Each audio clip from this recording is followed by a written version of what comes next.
So you got to feed the bees.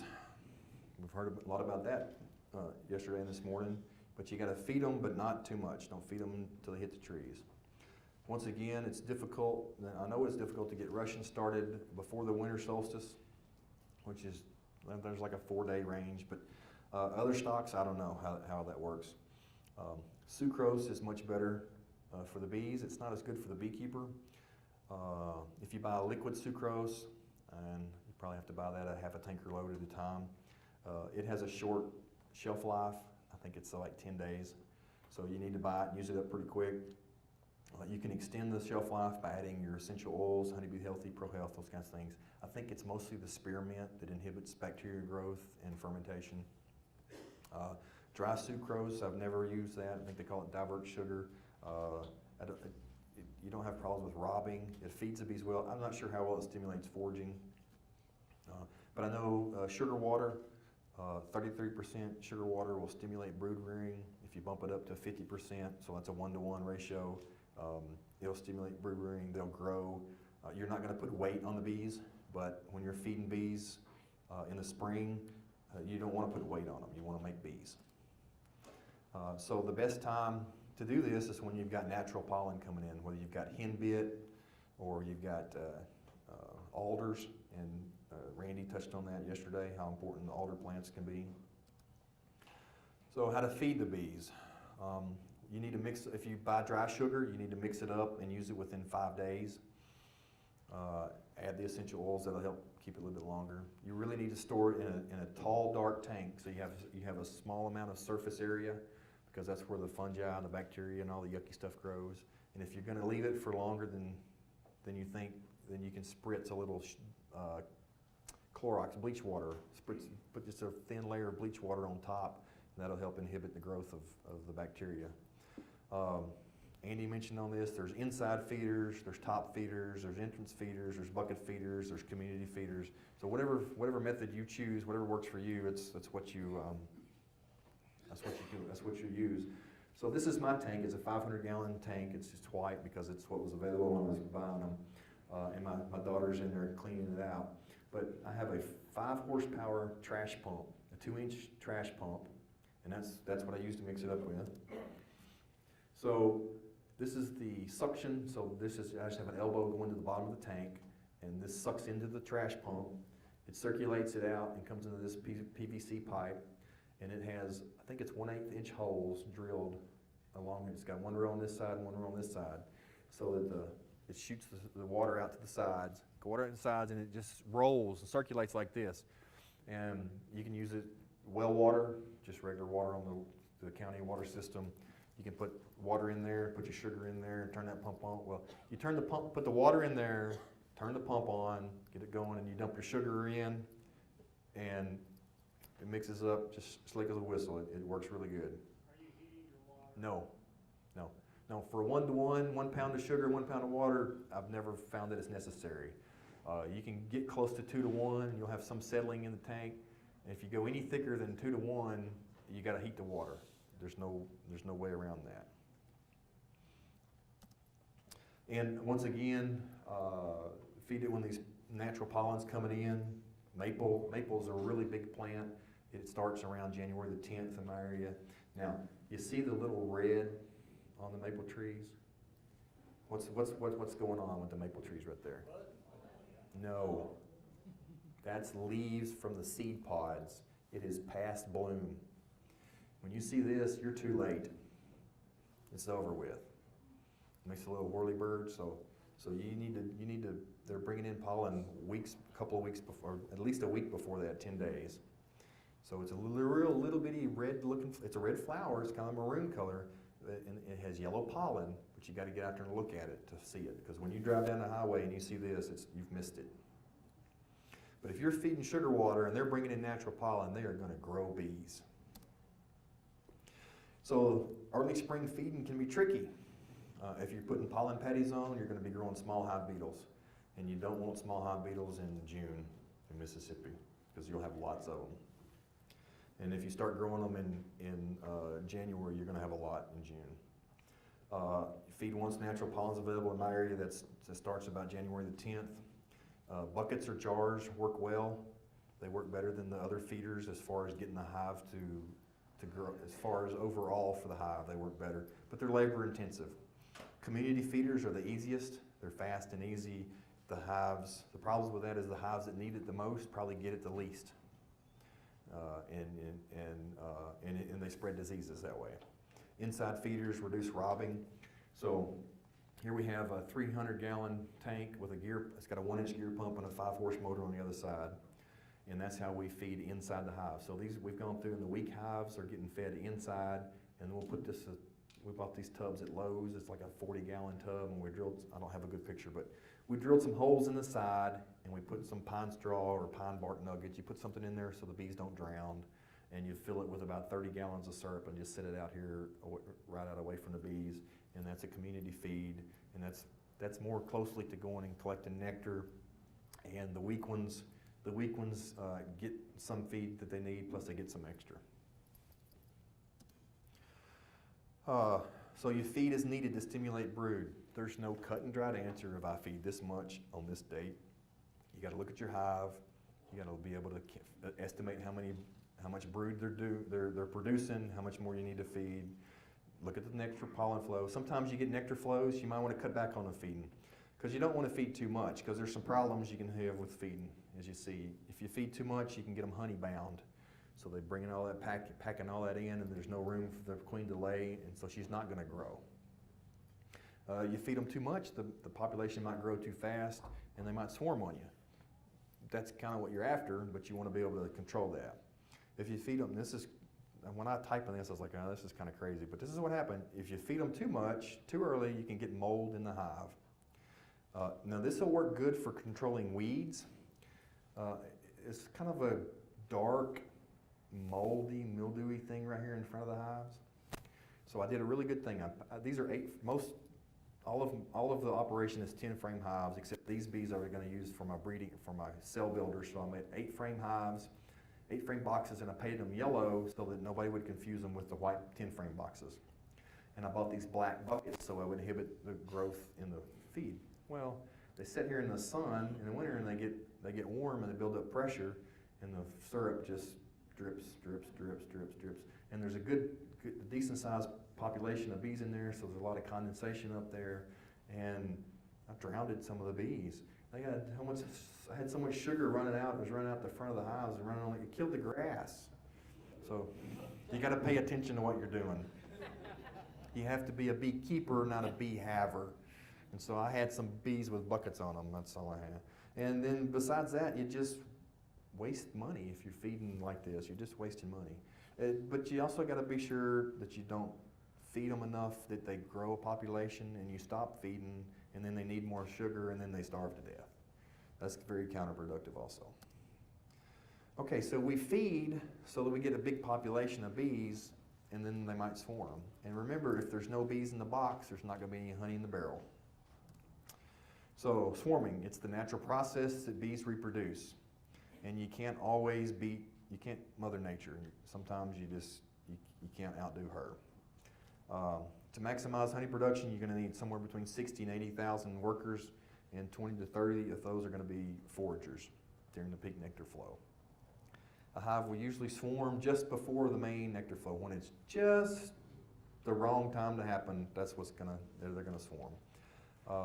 And so in a swarm usually contains 50 to 60% of the colony, and so at best you're going to get 50% of your honey crop.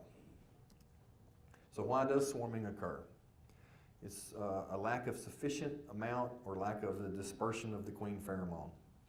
So this can be caused by congestion. You got too many bees for the space that they're in. Or something's going on with the queen. She's not producing enough pheromone to be spread around through the hive. So it may not be as populated as the next hive, but the queen's not producing enough pheromone, so they make a new queen and they're off. Queen cells are started because some of the bees think they don't have a queen, and then you end up with a swarm. If the bees are crowded with 1,400 bees on a 9 1/8 inch frame, it's a deep. One deep frame has 1,400 bees in a confined space. They're going to swarm. It doesn't matter. It doesn't matter how much honey they have on them. It Doesn't matter how much brood they have on them, doesn't matter how old the queen is. When they get confined like that, they can't distribute the queen pheromone around enough to everyone, and they're going to swarm.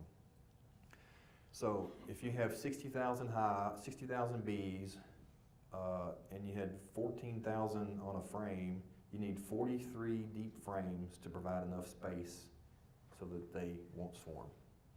So you need lots of room to prevent swarming. Okay, so basic swarm prevention.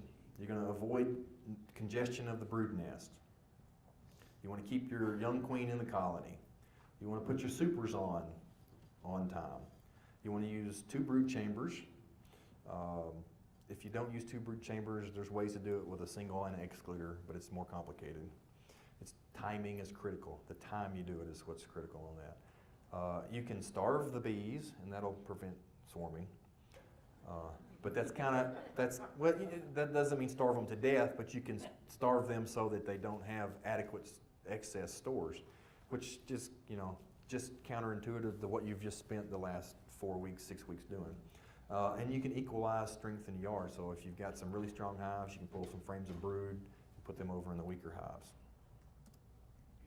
So here's some things that I've done for swarm control, and I'll tell you right now, they don't always work. Reverse the brood chambers. So before they have really a significant amount of brood in the bottom box, you can swap them. If they have a lot of honey in the top of the frames in the top box and you swap them, you're probably not doing yourself much good because the queen just doesn't want to move across that band of honey. So you gotta move a couple of frames up. So sometimes you gotta swap the comb. So you can either rotate combs from the outside to the inside, or you can rotate combs up and down. You can remove honey from the box and replace it with empty combs from your storage facility. You can sell bulk bees. You can shake bees out of it and sell bulk bees to help control swarming. You can sell frames of brood. You can pull frames of brood and sell it to a guy who's buying queens from Hawaii and get them early in the year. Or you can split your hives, which that's what we're going to talk about as a method of controlling swarms. The problem with all these methods is if you do it too soon, you can delay brood rearing, which then delays the peak population, and you want that to coincide with the peak bloom. Or you can just add supers. Sometimes, yes ma'am?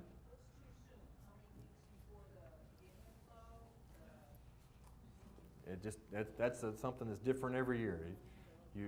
That's the part of being a beekeeper. You've got to learn how to, from your own experience, how to look at your bees, look at the calendar, look at the environment, check the weather forecast.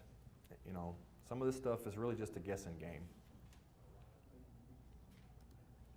So here's how we make splits. We have a 3-story hive, and we take boxes to the bee yard, and we divide off. We start at the top, and we pull the frame out, and we shake all the bees off of it.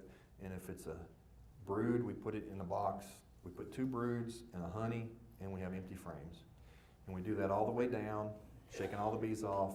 When we get to the bottom box, we leave 1.5 or 2 frames of brood, and the queen, and all this mass of bees is in there.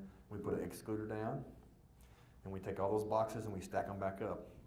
See, we've got 3 splits out of this one. We got 4 splits out of those. We only got 2 splits out of that one. So there's some variability in there. And we go back the next day, and that's what these guys are back the next day. And we take the top box off. We set it on a pallet.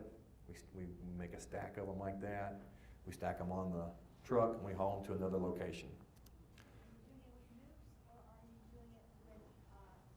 The 10 frame equipment. So 10 frame equipment, we work to double deeps. The bottom box has 9 frames. The top box has 8 frames and a division board inside feeder in it. So when we get to the new location and we spread the bees out like this, and then we put queen cells, and we go back the next day and we put a queen cell in that top bar.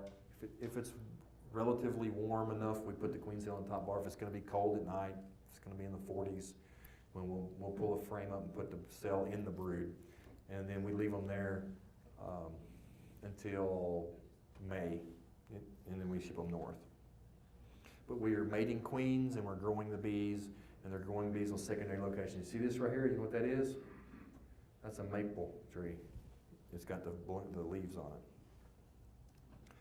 Okay, so just remember that just because it sounds like a good idea doesn't really mean you should try it. It might work, and you might not have any problems, but you're taking a risk. I don't know where I found this picture, but I just thought, this is great. This looks like something that I would do. Okay. So supers, you need to kind of like voting in some districts, super early and super often. Okay, so if you can use deep supers or you can use medium supers. So that's the 9 5/8, you can use the 6 5/8. The young men like to use deep supers. The old men, the guys that are almost getting old like me, like to use the medium supers. However, the deeps are more efficient. They're just more efficient all the way around, but these 7 5/8, John, do you use any 7 5/8? What they call those westerns? Is that, I don't know if people call them different things, but those make a really good, that's a really good compromise. It's 7 5/8 inches tall. You have to buy the 9 5/8 foundation, or the 9 1/8 inch foundation. You have to buy a deep foundation and cut off the bottom of it. But they're a really good compromise, and you can run 2 of those as a brood chamber. I don't have any of those. I have deeps and mediums. Excluders, some people like them, some people don't.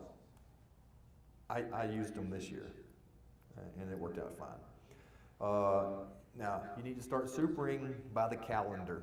Most of what I'm telling you is not by the calendar, but you need to look at the calendar and when you super, because you should know, and this is your calendar, this is not what you look up on the internet. What you look up on the internet is going to be a guide, but for your area, you need to determine when does that plant start blooming. Because if it starts blooming on May the 10th, it's rarely going to bloom on May the 10th 3 years in a row. It might bloom on May the 5th, it might start on May the 8th, it might not start till May the 15th. But there's like a 5-day, maybe a 5-day window on either side. So you get like 10 days when it's mostly going to start. And it's going to end at the same time that it ends every year within that 5-day window or so. For instance, I don't know how many years I have gone on June the 8th and put that last box on the hive because the top box is half full, maybe 3/4 full, and the bees are flying really hard. I know the honey flow is going to end about June the 15th. But on June the 8th, it's hard not to put that box in. If they're working, it's hard not to put that box on there.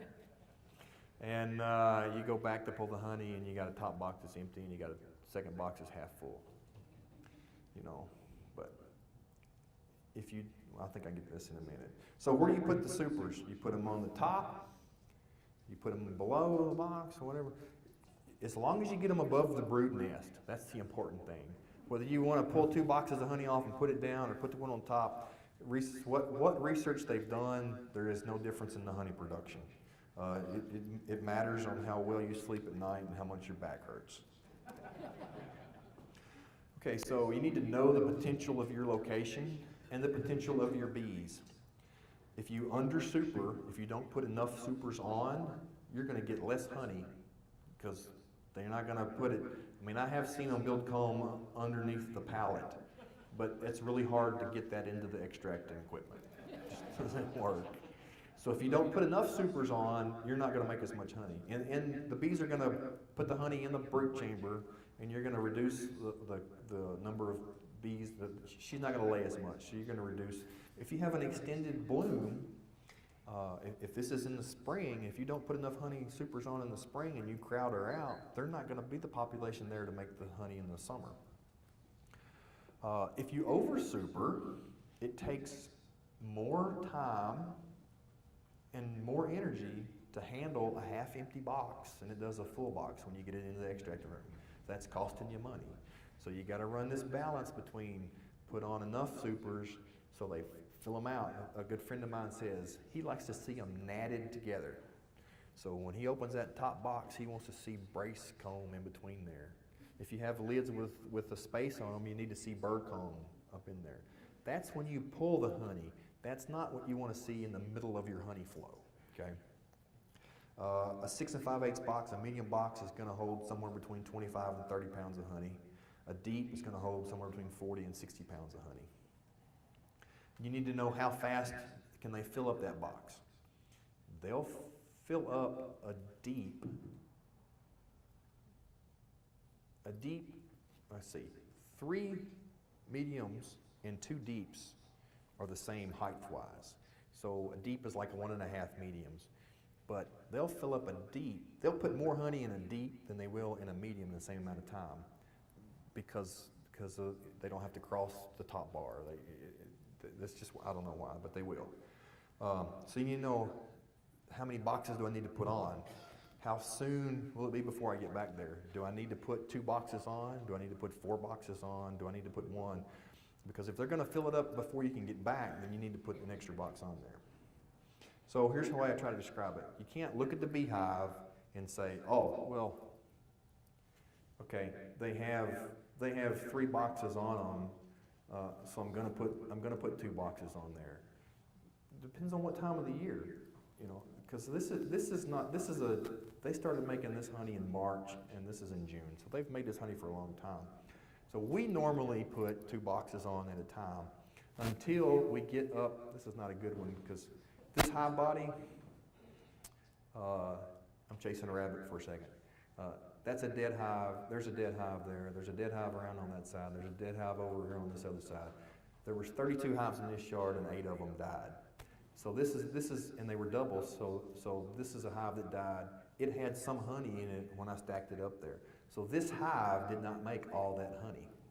And that's going to affect your overall honey production. I tried to do the math and I couldn't make it work out. But I know that if you have 32 hives and they all stay alive, they're going to make more honey than when 8 of them die and you have some honey in this one and you stack it all up there. I mean, it looks really impressive, but that box is not full of honey, and the honey that it's in it was not all made by that hive.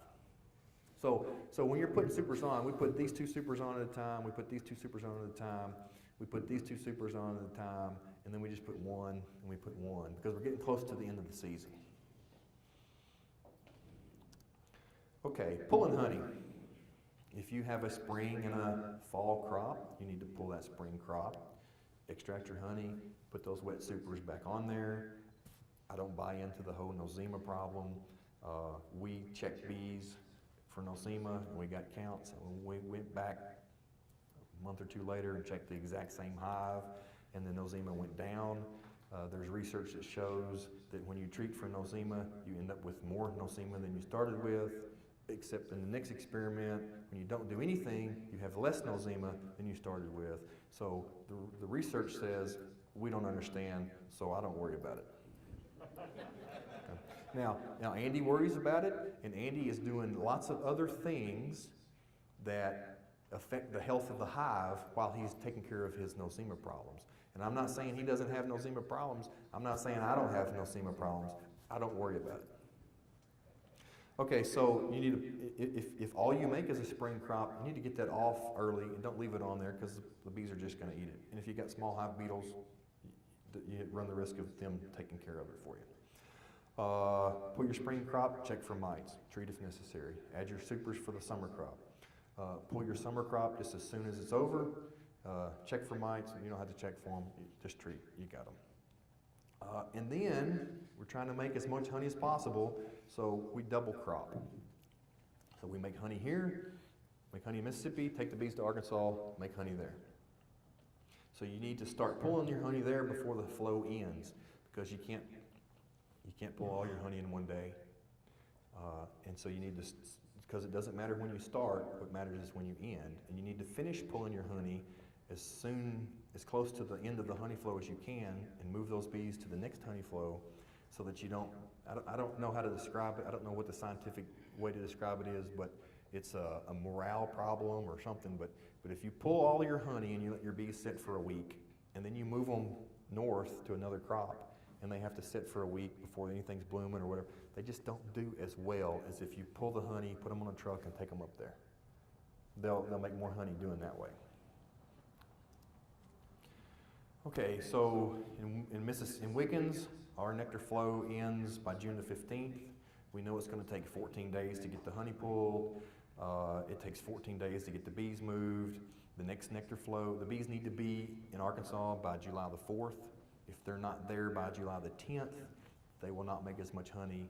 You can see a difference in the amount of honey they make. So if it takes 2 weeks to pull it and 2 weeks to get them moved, then it's going to be a month. The last hive is going to be a month from the beginning of the process. So what we did, we had 2 crews. Day 1, both crews went and pulled honey. Day 2, both crews went and pulled honey. On day 3, which I don't have it in here, but we loaded an 18-wheeler load of honey and sent it to the extracting facility. In addition to loading the 18-wheeler, both crews go and pull honey. Crew 1 goes and moves bees. Day 4, both crews pull honey. Crew 2 moves bees. Now, when do you have to move bees? At night, that's right. So you get to work nights. We let you work night shifts. Day 5, crew 1's now day 5, crew 1's loading the truck, and then day 6, crew 2 is moving bees, and we send out one truckload a week. But that's work. We used to pull the honey and then move the bees, and that just turned into a nightmare. And double crop. So for instance, best I can tell, these are the exact same. This pallet of bees is somewhere in this yard. So these are splits that I made this year. The last splits I made were on April the 3rd. So kind of as a general rule, we go by the calendar. Okay, this is important. We make our splits, we finish before Easter. Easter's never the same date. Easter rotates, and it has something, it's with the seasons rotate accordingly. There's a shift in spring. It oscillates or whatever. So if we can finish by Easter, then we have time to make a crop. So these splits, I don't know when these were made, but they weren't made any later than April the 3rd with a queen cell. It's a single with an excluder. I can't tell you why they ended up this way, but they did. So they made 3 supers of honey. Oh, look, here's a dead hive. But this one had 4 supers of honey on it. It may have come from one of those hives, but they made at least 3 supers of honey. We pulled the honey off of them. We moved them up to northern Mississippi, and I made story and a halves out of them. I put a 6 5/8 below them, and then they still made another 3 supers or 4 supers. Yes, sir. You have good success by using just queen cells? Yes. 80% queen.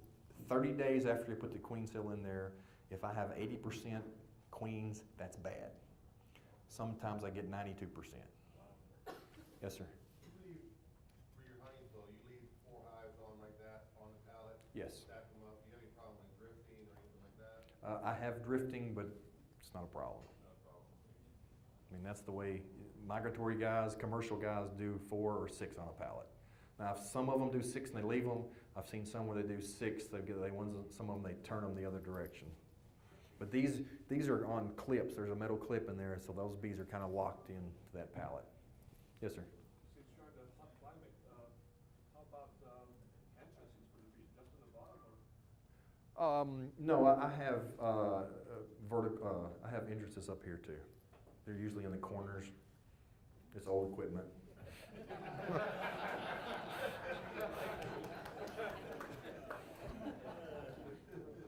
Any other questions? I thought I saw some other questions. Okay.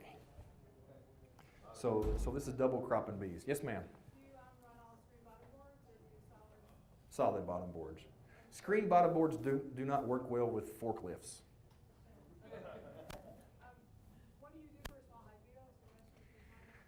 I'm going to try to avoid them. Usually I don't do anything.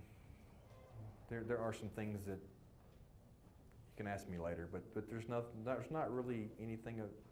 The best thing you can do is keep a strong hive and just don't do stupid stuff. Don't. If a hive gets weak, combine it with something else. Anyway.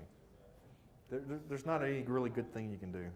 There's nothing legal you can do that works. Moving bees.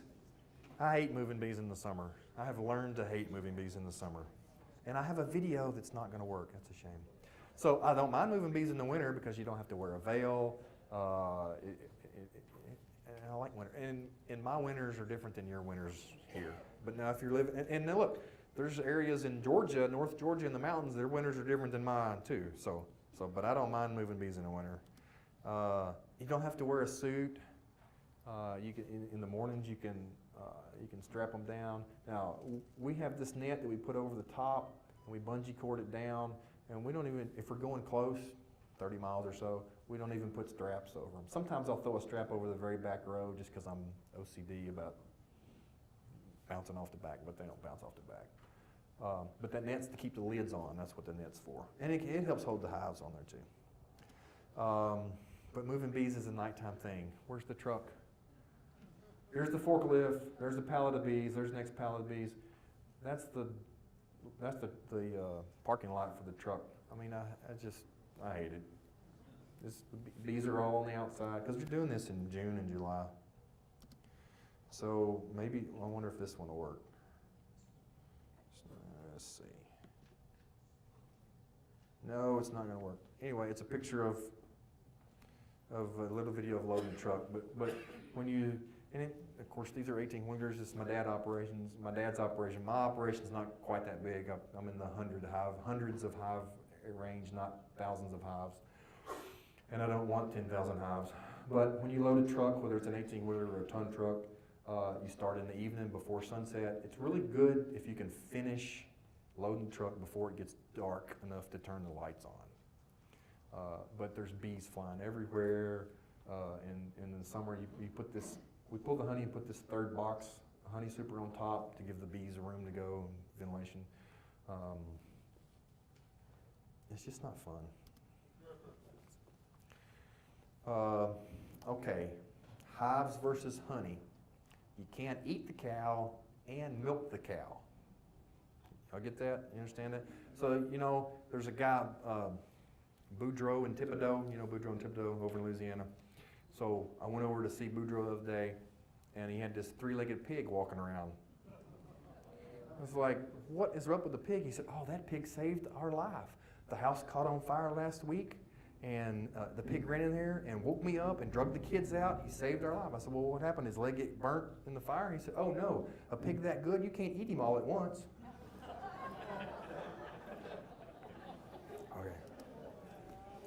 Okay. All right. So, splits. How many splits? Do I need to split every hive? One of the questions, I don't know if it was a slide at one time. How many hives do you want? Let's assume that you're being, you want 1,000 hives. So on February the 1st, how many hives are you going to have? You might have 600 hives. All right. Not all those hives are going to split. I'm saying 15% of them are not going to split. So that's 90 hives that aren't going to be strong enough to split. Let me see, get back there and see. How many old queens died? So once you do your splitting, if you split every hive in half, once you do your splitting, you're going to kill, if you split them the way I do, if you're looking for the queens, you're going to kill some of the hives. Let's say you kill 10% of the queens. Kill some of the queens. So you've split 500. Here, I got it broken down here. So you started with 600 hives, you got 90 that won't split, so that leaves 510 hives. So you split those, so you got 510 old hives, 510 new hives. You killed 10% of your old queens, so you lost 51 hives. You got a 90% success on mating, so you lost 51 of your splits. You had 76 that didn't split because some of those died. So when it's all said and done, you ended up with 535 old queens or old hives. You had 459 new splits. So you ended up with 994 hives. All right. Splits. Your splits are not likely to make as much honey as your old hives. So kind of a general rule. When I was a kid in Arkansas, my dad would say the split's going to make about 50% of what the hive would make if we didn't split it. And the old hive, depending on how strong it is when you split it, it might make 75% of what it would make if you didn't split it. Of course, if you don't split it, you run the risk of it swarming. All right, so if you split every hive in half your bees, and this is a general statement here, half your bees are not going to make as much as the other half. Okay?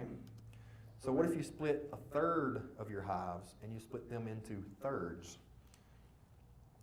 And this is not going to work for everyone. So you start with, you want 1,000 hives. On February the 1st, you only have 600. The national average is 40% die throughout the year.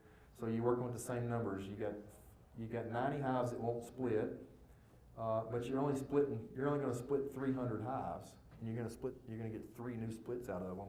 So you're going to get 600 splits. You're only going to lose 30 queens. I left out the 10% loss there, didn't I? So you got 210 hives that you didn't split. Hey, you might make a nuke out of them.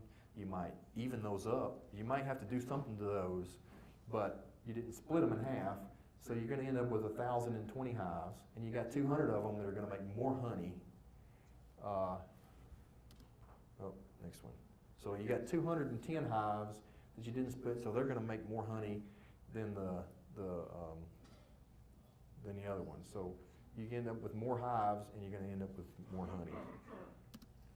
So here's the way my dad's operation does it. It's a 10,000 hive operation. About 3,000 are dead sometimes through the winter. 1,500 of them are not strong enough to go to almonds, so they stay in Arkansas. 3,000 of them are sent to almonds. When they get done with almonds, they go back to South Mississippi and they make a honey crop. But 2,000 of them are sent to South Mississippi to make the splits. So if some of them die off, so you got about 1,900 that you split. We've been averaging 3.5 new hives, plus the old hive, because we shake the queen down below the excluder. So we make those splits, put the queen cells in them. By May the 25th, we've moved them back up to Arkansas or North Mississippi to make a honey crop. You're putting the supers on by June 15th. You start pulling honey by June the 1st. So we got 10,000 hive operation. We send 3,000 to almonds. 3,000 of them are dead. You send 2,000 to splits. Those 2,000 turn into 6,000 new hives, and you end up with about 10,000 hives. So we don't have a requeening process. Our requeening process is just attrition from dying off, and we make new queens. So we're making 50% or more of our operation every year is new queens. Everybody got that? So if you don't want to be a migratory guy, but you do want a double crop, here's a way you can do it. Do I have a picture? Yeah. Okay, so same 1,000 hive operation, 300 are dead. You got about 200 that are weak, they're not going to split. So you move those to locations that are easy to get to, have a good spring buildup, something you can take care of and babysit them through the winter and the spring. So you take 500 hives, you got 500 hives that are left, you split those as early as possible, sometime around March the 10th in our area. You make the splits with 2 to 3 frames of brood. You leave the old hive with 5 or 6 frames of brood. So you're not knocking the old hive down so much that she can't build her population up fast. She'll make some of the late spring crop, and she'll make a good summer crop. The splits, you can move those to late summer locations. So in my area, I move them on popcorn trees, so stuff that doesn't start blooming until middle of May. Or you can pick those up and move them to your secondary locations up further north.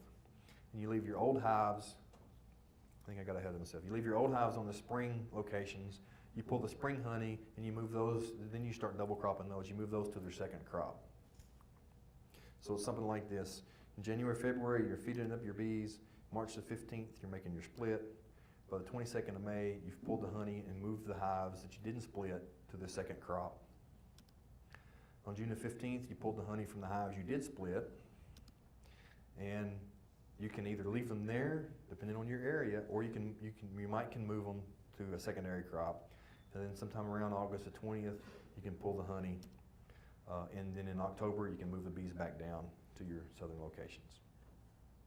Now I'm talking about going north to south, but you can do this certain areas. You can do this from the bottom of the mountain, from the valley to the top of the mountain. And I don't know how much that, I know like with sourwood, that can do this. You can move your bees from lower places up to the sourwood locations in that area. Okay, so here's another thing that my dad says that stuck with me. Late means short. If you're late starting to feed your bees, you're going to be late splitting your bees. And then you got to figure it's going to take 60 days to build a population from 6 pounds to 60,000 hives, or 60,000 bees. But it's going to take about 30 days for that hive just to increase its turnover of one set of brood population so you can split it. So you need to start feeding on time. The later the splits, the less honey you're going to make. It takes 6 weeks to get to peak population, and that's if the weather cooperates. A late start of bloom is going to mean a short season, because if spring starts 10 days late, summer's still going to start on time. Summer's not going to start 10 days late, because if it did, we would eventually be having summertime on December 25th. So there's a correction factor sometime. You know, if you get a late, if spring starts 10 days early, you're probably going to get a little extra bloom time. I got 10 minutes? Okay. I'm getting to the good stuff. So sometimes there's problems. This was not our bees, thank goodness. It's not our bees. That was us trying to make splits. Sometimes there's problems. Sometimes there's problems you create for yourself. So this is the tire that belongs on that axle right there. And he just went out there in the woods and picked it up. It was way out there in the woods. So preventive maintenance pays. I don't know why I drove across that culvert, but it was not a good idea. Well, I needed to get to the other side, but it was not a good idea. We had to unload that by hand. It was not fun. There's some problems you can prevent. So there used to be twice as many, 30 minutes before this picture was taken, there was twice as many beehives sitting down there. And my brother, thank goodness I didn't do this, my brother did not do an adequate job of killing the grass before they put the bees in there. They were burning off a wheat field, jumped out of the wheat field and got down the ditch, and there's some problems you just never can explain. So this is really a pretty sad brood pattern, and the best we could figure out is these bees were suffering from some strain of European foul brood. And they're Russian bees, and they're really hygienic, and they're resistant to American foul brood. They're not resistant to European foul brood, but I think what is happening, I'm not sure, I think they're really hygienic bees, and when the larva gets sick, the nurse bee goes in there, cleans it up, and then she goes and feeds another healthy one, and she infects the other one. So because they were so hygienic, they were spreading the disease instead of cleaning it up. But the next year, we didn't have a problem. Some problems you just have to learn to live with. These are small hive beetle larvae, and there's like hundreds of adult beetles down there on the bottom board. So when a hive dies, you can't just leave it sitting on the bottom board, or it's going to get all slimy and nasty. You just got to do a better job of keeping stuff neat and clean around your bee shop, your honey house, to control the beetles. Some problems are pesticides. These bees, before they could emerge, they were dead. This is from a fungicide application in almonds. And this was 2 weeks after we were getting ready to split these bees, and then we come, and that's what they look like. So needless to say, those didn't get split. We don't normally split bees from California, but that year we had one truckload we needed to split, and we weren't able to do that. Some pesticide problems are really people problems. They killed like 52 hives. He flew right over the top of them and sprayed them with a combination of insect growth regulator and an insecticide on soybeans, and he just didn't care. But all's not bad. This is what I told you we had a blizzard in Arkansas. It was an official blizzard. This is the closest thing to a blizzard in Stone County, Mississippi. It does snow a little bit. And this picture from 2009, my kids love the snow. This is a wet, nasty snow. It was like a rain, but you see how much fun they were having out there in it. So we do get snow, but nothing like they do in other parts of the country. So what's the real secret to honey production? You need to be a good beekeeper. You need good bees. You need good locations, and you need good weather, which is something I didn't touch on. But that's completely out of my control. So some things to remember. Start in the fall to make next year's honey crop. Feed your bees to stimulate brood rearing. Treat for mites. You need to treat effectively and when necessary. Split early 6 weeks before bloom. Don't split all of your bees. Save some to make honey. Control swarming, super when it's necessary, double crop your hives. That's how you make a lot of honey in southeast United States. Yes, ma'am. Mm-hmm.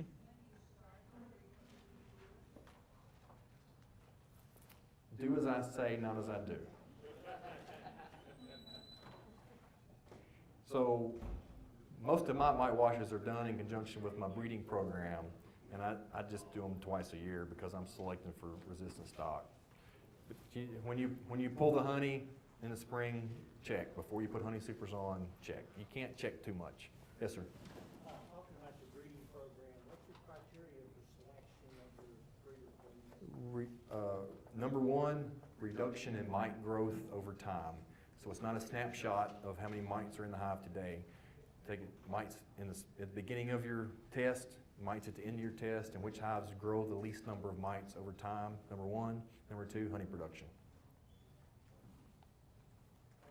Any other questions? Yes, ma'am. Do you mind reversing the slide? Slide one, please. Yeah, thank you. Okay. Yes, sir.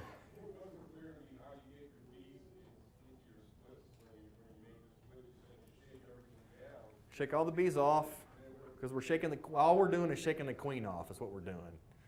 We're shaking all the bees because we're trying to shake all the bees off, put it in the box, set it to the side. When you go all the way through to the bottom, you got this big mass of bees, mass, ever how you want to say it, of bees crawling all over the place. You put the excluder down, and you stack all those boxes back up. And then overnight, the bees fill up and cover the brood. Yeah.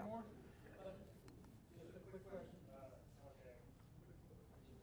Okay, you talked about you put 2 brood cells in your split and 1 2 brood frames and 1 frame of honey. frame of honey and Yes. the rest empty frames in. Yes. Thank you.